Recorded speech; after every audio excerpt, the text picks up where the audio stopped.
my God. It is Calling you episode racist? 11 of the Keep On Trucking podcast. Yeah. Hell yeah, dude. Episode 11. Wow, dude. Look at this. I am at my friend vraspy's kitchen. I am in her house. I am sitting down on a stool. It's my favorite seat in the whole entire house. I am here because the wall on my van is falling down, and it is not aesthetic. So I am right here in front of a beautiful baby and a short dog calendar. So, you know, this is where I'm gonna do the podcast today, and hopefully next week I fix it, dude, because it was my birthday weekend last week, or this, I guess, a couple of days ago. My birthday's tomorrow, but we celebrated all weekend, and that shit was tight. So I don't have any time to fix the wall in my van. But dude, oh my God, fucking what an action-packed week! Just hung out with homies. That shit was tight. On Sunday we had like an actual little party, and there was like cake and everything, and nobody sang happy birthday to me. On Thursday I was doing an open mic, and then I kind of mentioned it was gonna be my birthday, and then the crowd started singing happy birthday to me, and I got mad because they ruined my joke, but I appreciated it.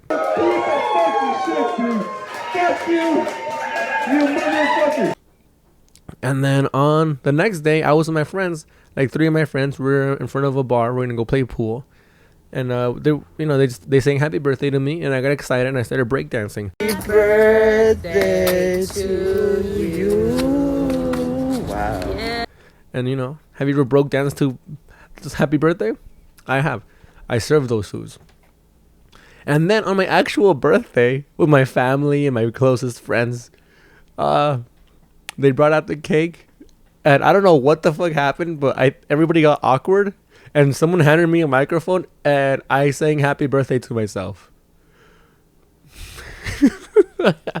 I guess fuck it, dude. I'm 26, so that's what you do. That's what you do at this age. You start singing to yourself happy birthday, and then I'm gonna have to buy insurance tomorrow. Gotta start paying for my own insurance and singing happy birthday to myself.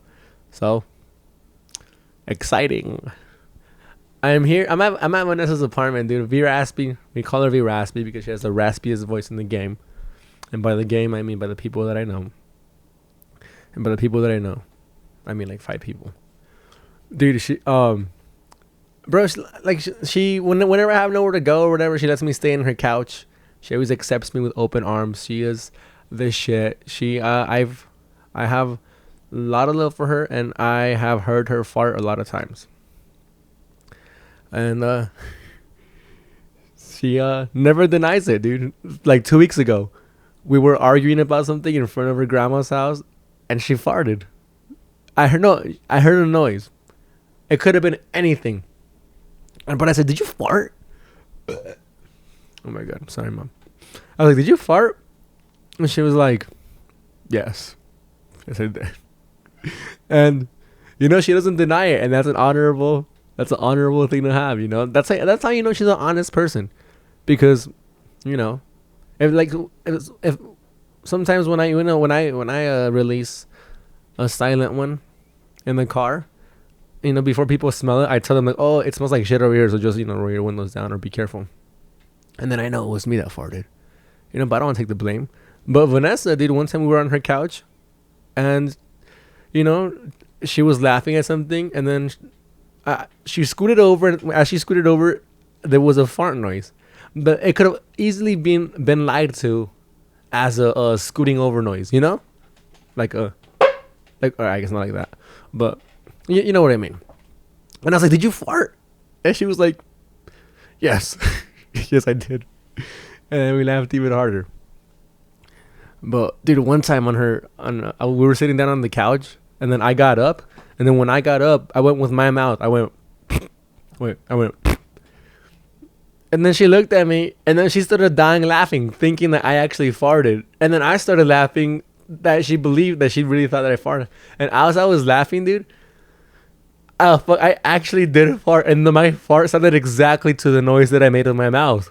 With the So then, bro, and then she hears, so now she thinks I farted twice, and we're fucking dying laughing, and then I keep on farting, and they all sound exactly the same to the fucking noise I made with my mouth, and it was probably the hardest I've ever laughed in my life. And it was all on that couch, dude. That couch that I slept on for a long time, and then I sleep on whenever I come over. Everybody farts on that couch, and I lay my little head on it, and I close my little eyes and I stretch my little legs. And then I wake up with pink eye. No, it hasn't happened. It hasn't happened. I wouldn't doubt it, dude. Okay. Dude, there was a couch ghost there one time. Couch ghost? A ghost couch? A couch ghost. I don't know. One time, dude, like at 3 a.m, I was taking a nap there. I was sleeping there. It's not naps after midnight. I was sleeping there. And then I heard like on my ear. And then I woke up. And I thought it was Short. Oh, she has a dog named Shorty. Little short dog. Oh, this dog right here. Short. Oh, that dog. I heard that. And then, so I was like, oh, I think it's Shorty. And then I looked, like on the other part of the couch. Because it's like an L-shaped couch. So on the L part, I kind of looked. And I was like, oh, and I started feeling around. See if I felt Shorty. And I didn't. And I was like, bro, what the fuck was that? And I was like, dude, yo, fuck this, dude. I got up, I grabbed my little blanket, and I ran to Vanessa's room, and I got on top of her bed, and I like stepped over her, and then I laid down, and I woke her up. She was like, what happened? I was like, bro, there's a fucking, I heard a noise. Somebody breathed on my ear. You have a couch ghost. You have a ghost couch over there. And she was like, are you fucking serious? And I was like, yeah. Don't go. Just be careful. Don't go. It's fucking scary. And then I laid down, and I just fell asleep. And then in the morning when I woke up, I guess Vanessa said that I scared the shit out of her, and she couldn't go to sleep for most of the night. So I basically just ran in her room, scared the shit out of her, and then just knocked out, and she stayed awake.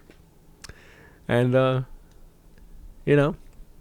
this is she. I'm such a burden, dude. I'm such a burden to her. But she accepts me with open arms all the time in her house. Bro, she doesn't even know I'm doing the podcast here. Right? She's at work. I have the spare key, and I just came in here and I set up my little studio. Fuck. You know what time it is. But I gave her this cool cup. Damn. I had one story I wanted to tell. Fucking a while ago. When I met Bobby Lee. Robert Lee, a Korean fellow, Korean comedian. Dude, all right. So this story how I ended up meeting him. So it starts off with me and two of the comedians running around town doing open mics, and then at the last open mic we're at, we're in this, I guess, like a PC room. It's like a game room. I don't remember the name. If I did, I would put that shit on blast. Because, it's probably not even there after COVID. Anyways, so in the back they had like a really cool setup area. Like to do stand up, or just like any live performances. And it's like a pretty cool venue. But outside it's like a comic book store, and there's all like games and stuff like that.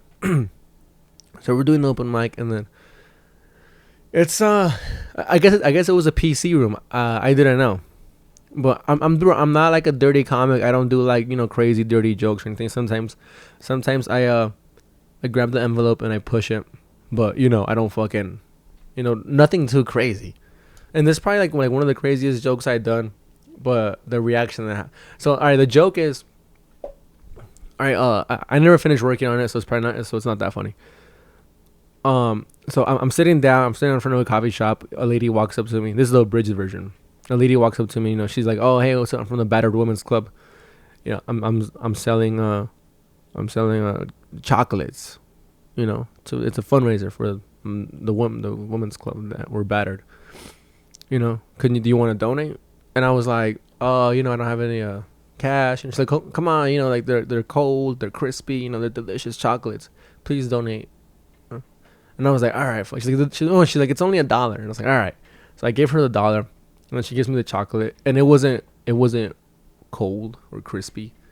It was like warm and melted and it was disgusting. And like she fucking took off on my morning. And the joke goes, like, I'm not saying I know why she's in the battered women's club, but you know, so on. All right, you know, it's fucking. All right, it pushes the envelope. Anyways, so I was saying that joke on stage, like the longer version, and it's getting it's getting laughs. Like people were like laughing, people were like kind of like nope, but no one's getting mad. It's you know, it's doing all right. And then I go and then I do my other jokes, and then you know, it does like whatever, a decent set. You know, fucking nothing. I didn't bomb. I didn't do that good. But I'm like, all right, cool. And then I get off stage, you know, feeling like whatever. And the host goes up, and the host goes, "You're coming in here making everybody uncomfortable with those abusive jokes, this and that, blah blah blah, just fucking completely over the top." And he goes, "The crowd isn't laughing because it's funny. You're not funny. The crowd is laughing because you're making them uncomfortable. This and that, bro. Nothing like this has ever happened to me before." And I was like, bro, I was in shock. I was like, what the fuck? And he's like, you know, it basically just bans me from the spot. But bro, when I was on stage, I could see the people laughing. Like I could see their faces. You know, if I was making them uncomfortable, like I would know to fucking switch the joke right away. But since it was working, I was working. I was navigating the joke. You know, I was trying to fucking make. You know, I was working it out. So he was the only asshole that got offended. You know, cause after he was done like ranting at me, like one fucking woman with bangs and colored hair in the back kind of like started clapping. And I was like, all right, so your fucking girlfriend got offended, you piece of shit. It wasn't you. So I was like, all right, whatever. I mean, sorry, it wasn't the crowd.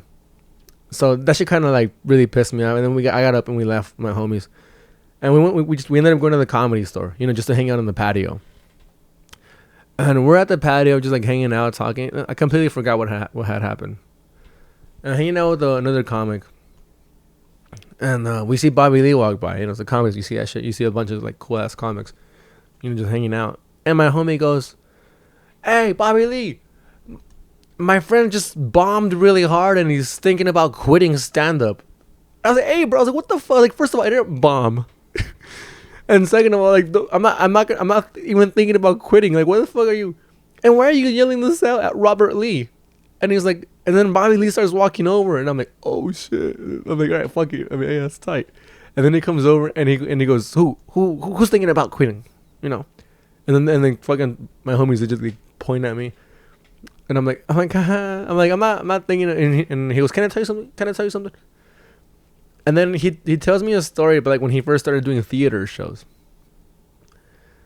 that his first night, like I guess he bombed, like really hard in the theater, like in front of a shitload of people. He bombed really hard, and he went backstage, and his manager was like dying laughing. And he was like, "What the fuck are you laughing, dude? Like, I just bombed. Like you're being a dick." And then his manager goes, "Yo, like, it doesn't matter. Like, a lot of this shit doesn't matter. You know, like, you're fine. You're fine. Like, no one cares. You're good. You know, just come back tomorrow and you'll do better." And I guess I made him feel a little better. And then the next day, he went back to the theater, you know, got on stage, was hyped up. He's like, "Fuck, let's get him back." And he bombed even harder. And then he says, "But bro, I didn't think about quitting." You know, he's like, "Just fucking keep your head up, blah, blah, blah." You know, he didn't say it like that, you know how he talks. I forgot what he said, but something along those lines. And I was like, "Damn, thanks, Bobby Lee." And he was like, "You're gonna be good." And then he flew away.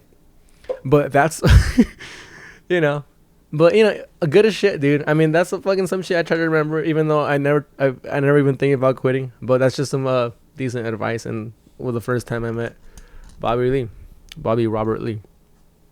And yeah, man, I think this is the end. I think this is the end of the Keep on Trucking podcast. Yeah. But all right, man. We'll see next week where I do the podcast. Hopefully I don't procrastinate on the fucking van and fix the wall. I'm trying to make it look better too. So, cause bro, that shit looks like shit. I'll post a picture of my wall falling down. But all right, hell yeah, man. This is it. Thank you for watching the Keep on Trucking podcast. Yeah. Goodbye. They call me a racist.